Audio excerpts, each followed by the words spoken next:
Sa kasaysayan kasi ng Culion, kung mapapansin, ito ay naging isang untouched community. Ibig sabihin, sa pagdaan ng panahon, ang mga natural resources dito ay hindi talaga siya nagalaw o hindi siya nasira dahil nga siguro doon sa isang quote na kinatakutan ang bayan ng Culion.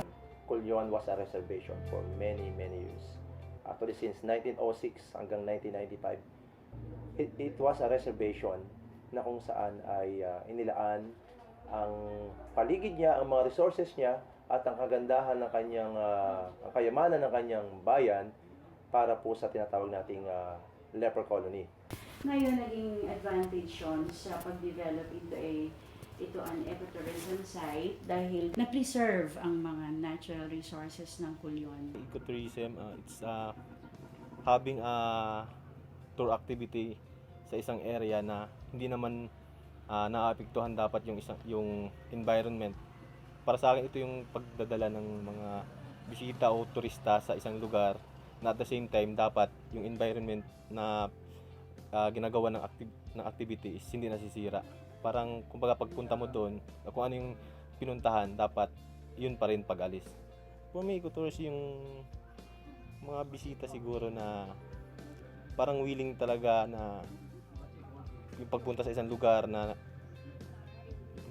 gustong pumunta doon na wala namang sinisira. Para sa akin yung mga ecotourist, sila yung mga responsible talaga ng mga turista na alam nila kung paano gumalaw at mag-enjoy sa area na walang nasisira o nababago kung ano yung dinatnan nila sa isang lugar. Papalapit pa lang sila, you can see the whole island as ecotourism kasi napakaganda ng Culion. When you see each side, yung landscape niya, ang mga bundok namin ay hindi man perfecto pero malalago pa rin. We have a marine protected area which is tinatago namin sa pangalang Crowning Glory.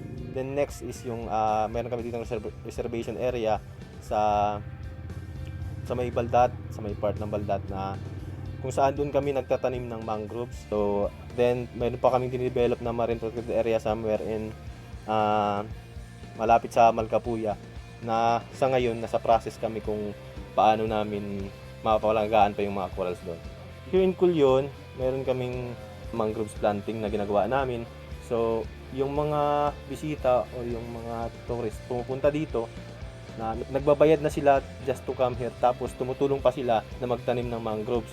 Meron din po kaming isang tinatawag na mountain trekking. Mula dito ay tuktok mismo ng bundok na pwede mo akyatin. Or the place na pinipreserve, lumalago, naiingatan, at the same time pwedeng i-enjoy